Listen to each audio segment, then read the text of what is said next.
கடாரத்தின் கதிரவன். அத்தியாயம் 5. சேனாபதி மார்த்தாண்டன். நாட்கள் வாரங்களாகவும் வாரங்கள் மாதங்களாகவும் உருண்டோடின. கங்கை கொண்ட சோழபுரத்தின் வாழ்க்கை ஆதவனின் உடலில் மட்டுமல்ல, உள்ளத்திலும் ஆழமான மாற்றங்களை ஏற்படுத்தியிருந்தது.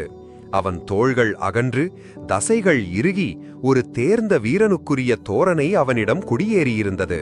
அவன் பார்வையில் கடலோடியின் தீட்சண்யத்துடன் ஒரு படைவீரனின் கூர்மையும் கலந்திருந்தது. அவன் முன்னேற்றம் ஆச்சாரியர் வைரநாதரை வியப்பில் ஆழ்த்தியது. இவன் கற்பூரம் போல ஒருமுறை காட்டினால் போதும் பற்றிக் கொள்கிறான். இவனிடம் இருப்பது வெறும் உடல் வலிமை அல்ல, ஒரு போர்த்தந்திரியின் மதிநுட்பம் என்று அவர் சேனாபதி மார்த்தாண்டனிடம் பலமுறை புகழ்ந்திருக்கிறார். ஆனால் இந்த புகழ்ச்சி ஆதவனின் எதிரியான வீரசேகரனின் மனதில் எரிந்த பொறாமை தீயில் மேலும் எண்ணெயை வார்த்தது. அவன் ஆதவனை வீழ்த்தும் ஒவ்வொரு வாய்ப்புக்காகவும் காத்திருந்தான். பயிற்சிகளின் போது வேண்டுமென்றே கடுமையாக தாக்குவது, ஆதவனின் குதிரையின் சேணத்தை லேசாக தளர்த்தி வைப்பது, அவன் வில்லின் நாணை சேதப்படுத்துவது என சிறு சிறு சதிகளில் ஈடுபட்டான். ஆனால் ஆதவனின் இயல்பான எச்சரிக்கை உணர்வும் கூரிய கவனமும் ஒவ்வொரு முறையும் அவனை காப்பாற்றின. இந்த சவால்கள் அவனை மேலும் கூர்மையாக்கின. ஆதவனின் வாழ்வில் இரு துருவங்கள் இருந்தன. ஒன்று வீரசேகரன் தந்த வன்மம் நிறைந்த பயிற்சி கூடம், மற்றொன்று முல்லையின் ஒரு நிமிட பார்வை தரும் அமைதி நிறைந்த கோயில் வளாகம். அவன் ஓய்வு நேரங்களில் கோயிலுக்கு செல்வதை வழக்கமாக்கிக் கொண்டான். அவன் அவளை பார்ப்பதற்காகவே செல்கிறான் என்பது அவனுக்கே தெரியும். ஆனால் அவன் ஒருபோதும் அவளிடம் பேச முயலவில்லை. தூரத்திருந்திருந்து அவளை பார்ப்பதே நாள் முழுவதற்குமான சக்தியை அவனுக்கு தந்தது. அவளும் அவனை ஓரக்கண்ணால் கவனிப்பதும் பின்னர் நாணத்துடன் தலைகுனிவதுமாக இருந்தாள். வார்த்தைகளற்ற ஒரு அழகான கவிதை அவர்களுக்குள் எழுதப்பட்டுக் கொண்டிருந்தது. ஒரு நாள் மாலை பயிற்சி முடிந்ததும் சேனாபதி மார்த்தாண்டன் ஆதவனை தனியே அழைத்தார். ஆதவா, என்னுடன் வா, உன்னிடம் பேச வேண்டும். அவர் ஆதவனை பயிற்சி கூடத்தை விட்டு விலகி தன் இல்லத்திற்கு அழைத்துச் சென்றார். அது நகரத்தின் முக்கிய பகுதியில் அமைந்திருந்த ஒரு பெரிய மாளிகை. வீரம், உள்ளச்சமநிலை, எளிமை மூன்றும் கலந்த ஒரு அமைப்பு. மாளிகையின் உள்ளே சுவர்களில் வாள்கள், கேடயங்கள், வேல்கள் என பல வகை ஆயுதங்கள் அலங்காரமாக வைக்கப்பட்டிருந்தன. ஒரு சுவரில் ராஜேந்திர சோழன் தன் படைத்தலைவர்களுடன் அமர்ந்திருக்கும் ஒரு பெரிய ஓவியம் மாட்டப்பட்டிருந்தது. அதில் இளவயது மார்த்தாண்டன் மன்னரின் அருகே நின்று கொண்டிருந்தார். மார்த்தாண்டன் ஆதவனை ஒரு கூடத்தில் அமரச் சொன்னார். அவர் உள்ளே சென்று சிறிது நேரத்தில் இரு செப்புக் குவளைகளில் நீர்மோருடன் வந்தார். ஒரு குவளையை ஆதவனிடம் நீட்டினார். ஒரு மாபெரும் சேனாபதி தனக்கு நிகராக ஒரு சாதாரண இளைஞனை அமர வைத்து நீர்மோர் தருவது ஆதவனுக்கு பெரும் வியப்பையும் நெகிழ்ச்சியையும் தந்தது. உன் முன்னேற்றம் எனக்கு மகிழ்ச்சி அளிக்கிறது ஆதவா, என்றார் மார்த்தாண்டன். ஆனால் உன்னை நான் இங்கு அழைத்து வந்தது வாழ்வீச்சை கற்றுக்கொள்ள மட்டுமல்ல. ஆதவன் நிமிர்ந்து அவரை பார்த்தான். நாகப்பட்டினத்தில் நான் உன்னிடம் கூறியது நினைவிருக்கிறதா? பாண்டிய நாட்டுச் சதி, இளவரசருக்கு எதிரான கொலை முயற்சி ஒரு ஆரம்பம் மட்டுமே. அதன் வேர்கள் நாம் நினைப்பதை விட ஆழமாக பரவியிருக்கின்றன. அவர் தன் இருக்கையிலிருந்து எழுந்து அந்த அறை முழுவதும் நடந்தபடி பேசத் தொடங்கினார். மாமன்னர் ராஜேந்திர சோழர் தன் தந்தையின் கனவை நனவாக்கியவர். கங்கை முதல் கடாரம் வரை நம் புலிக்கொடியை பறக்கவிட்டவர். ஆனால் ஒரு பேரரசின் பரப்பளவு அதிகமாக அதன் எதிரிகளின் எண்ணிக்கையும் அதிகமாகும். வடக்கே சாளுக்கியர்கள், தெற்கே பாண்டியர்கள், ஈழத்தில் அடங்க மறுக்கும் சிங்களர்கள், கடல் கடந்து ஸ்ரீவிஜய பேரரசு, எல்லோரும் சரியான தருணத்திற்காக காத்திருக்கிறார்கள். அவர் ஆதவனின் அருகே வந்து நின்றார். ஒரு போர்க்களத்தில் 1000 வீரர்களை எதிர்கொள்வது எளிது ஆதவா. ஆனால் அரண்மனைக்குள் நம்முடனே சிரித்து பேசிக் கொண்டிருக்கும் ஒரு துரோகியை அடையாளம் காண்பதுதான் மிக கடினம். சோழ தேசத்திற்கு இப்போது தேவைப்படுவது வாழ்வீரர்களை விட கூரிய மதியுடைய ஒற்றர்கள்தான். ஆதவனின் இதயம் வேகமாக துடித்தது. மார்த்தாண்டன் எதை நோக்கி வருகிறான் என்பது அவனுக்கு புரியத் தொடங்கியது. நாகப்பட்டினத்தில் நீ செயல்பட்ட விதம், உன் கூரிய பார்வை, ஆபத்தை உணரும் உள்ளுணர்வு, துணிச்சலான முடிவு, இவை அனைத்தும் ஒரு சிறந்த ஒற்றனுக்குரிய தகுதிகள். பயிற்சி கூடத்தில் வீரசேகரன் உனக்கு கொடுத்த அத்தனை இடர்களையும் நான் கவனித்துக் கொண்டுதான் இருந்தேன். நீ கோபத்தில் அறிவை இழக்கவில்லை, அதுதான் முக்கியம். சேனாபதியாரே, நீங்கள் என்னிடம் என்ன எதிர்பார்க்கிறீர்கள் என்று கேட்டான் ஆதவன். அவன் குரலில் ஒரு விதமான எதிர்பார்ப்பு தொனித்தது. மார்த்தாண்டன் அவன் தோளில் கை வைத்தார். நான் உன்னை ஒரு நிழலாக மாற்ற விரும்புகிறேன். பேரரசின் கண்களாகவும் காதுகளாகவும் நீ இருக்க வேண்டும். உனக்கு வாழ்பயிற்சியும் வில் பயிற்சியும் அஸ்திரங்கள். ஆனால் உன் உண்மையான ஆயுதம் உன் மதிநுட்பம்தான். அவர் ஒரு ஓலைச் சுருளை எடுத்து ஆதவனிடம் கொடுத்தார். இதை படி. இது சீன தேசத்து அறிஞர் சன் சூ எழுதிய போர்க்கலை. இதில் ஆயுதங்களை பற்றி மட்டும் பேசவில்லை, எதிரியை பற்றியும் ஒற்றர்களை பற்றியும் உளவியலை பற்றியும் பேசியிருக்கிறார். இனி இதுதான் உன் வேதம். ஆதவன் அந்த ஓலைச் சுருளை பயபக்தியுடன் வாங்கிக் கொண்டான். இனி உன் பயிற்சிகள் மாறும் என்றார் மார்த்தாண்டன்.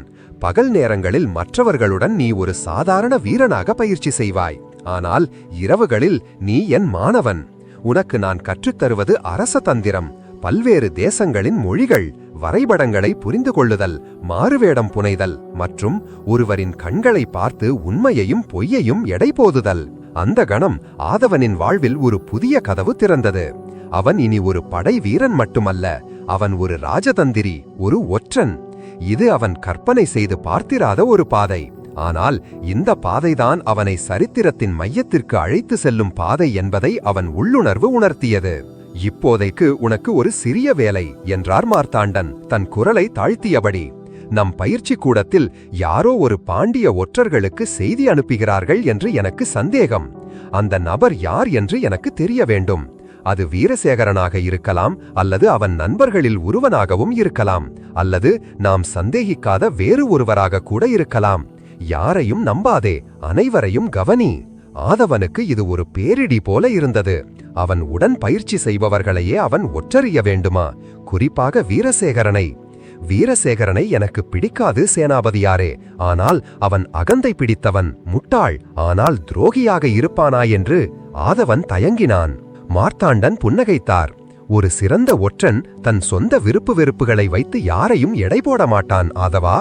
அகந்தைதான் துரோகத்தின் முதல் படி. ஒருவனின் அகந்தையை தூண்டிவிட்டால் அவன் தன் நாட்டுக்கே துரோகம் செய்ய தயங்க மாட்டான்.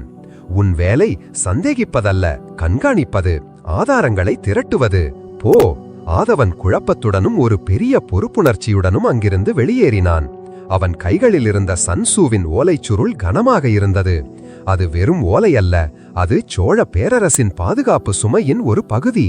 அன்றிரவு தன் அறையில் விளக்கொழியில் அந்த ஓலைச் சுருளை பிரித்தான். போரை அறியாமல் போருக்கு செல்பவன் தோல்வியை அணைக்கச் செல்கிறான். உன்னை அறிந்து உன் எதிரியை அறிந்தால் 100 போர்களிலும் உனக்கு வெற்றியே. முதல் வரியே அவனை சிந்திக்க வைத்தது. இப்போது அவன் எதிரி வீரசேகரன் மட்டுமல்ல, அடையாளம் தெரியாத ஒரு நிழல். அந்த நிழலை கண்டறிய தானும் ஒரு நிழலாக மாற வேண்டும். மார்த்தாண்டனின் இல்லத்திலிருந்து திரும்பிய ஆதவன் பழைய ஆதவன் அல்ல. அவன் தோள்களில் சோழ தேசத்தின் பாதுகாப்பு குறித்த ஒரு பெரும் பாரமேறியிருந்தது. அவன் கண்கள் இனி எல்லோரையும் எல்லாவற்றையும் ஒரு புதிய கோணத்தில் பார்க்கத் தொடங்கியது. அவன் இனி ஒரு மாணவன் மட்டுமல்ல, அவன் ஒரு வேட்டைக்காரன். அவன் வேட்டை பேரரசின் இருண்ட மூலைகளில் ஒளிந்திருக்கும் துரோகிகள். சேனாபதி மார்த்தாண்டன் ஒரு சாதாரண ஓடக்காரனின் கைகளில் சோழ சாம்ராஜ்யத்தின் தலைவிதியை மாற்றக்கூடிய ஒரு பெரும் பொறுப்பை ஒப்படைத்திருந்தார். கடாரத்தின் கதிரவன். அத்தியாயம் 6. புலிக்குட்டியும் பூனையும். சேனாபதி மார்த்தாண்டன் இட்ட அந்த இரகசியப் பணி ஆதவனின் உலகை முற்றிலுமாக மாற்றிவிட்டது.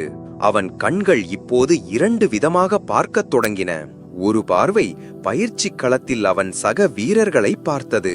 மற்றொரு பார்வை ஒரு வேட்டைக்காரனின் பார்வை தன் இரையை, அந்த துரோகியை தேடியது.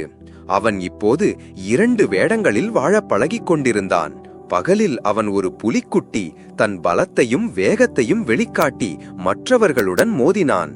இரவில் அவன் ஒரு பூனை, சத்தமின்றி நிழல்களில் மறைந்து தன் கூரிய காதுகளையும் கண்களையும் திறந்து வைத்து ஒவ்வொரு அசைவையும் ஒவ்வொரு வார்த்தையையும் கவனித்தான். அவன் முதல் இலக்கு வீரசேகரன். அவன்தான் துரோகியாக இருக்க வேண்டும் என்று ஆதவனின் மனம் சொன்னாலும் மார்த்தாண்டனின் வார்த்தைகள் அவன் காதில் ஒலித்தன. சொந்த விருப்பு வெறுப்புகளை வைத்து எடை போடாதே, ஆதாரங்களை தேடு. ஆகவே ஆதவன் தன் அணுகுமுறையை மாற்றினான். அதுவரை வீரசேகரனின் சீண்டல்களை புறக்கணித்து வந்தவன் இப்போது அவற்றை எதிர்கொள்ளத் தொடங்கினான். ஆனால் வன்முறையால் அல்ல, மதிநுட்பத்தால். இது ஒரு உளவியல் போர்.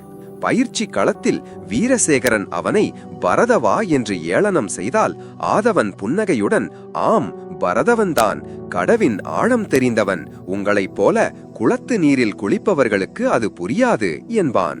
அவன் குரலில் கோபம் இருக்காது, ஆனால் கூர்மையான கிண்டல் இருக்கும். அது வீரசேகரனின் அகந்தையை கீறிவிடும்.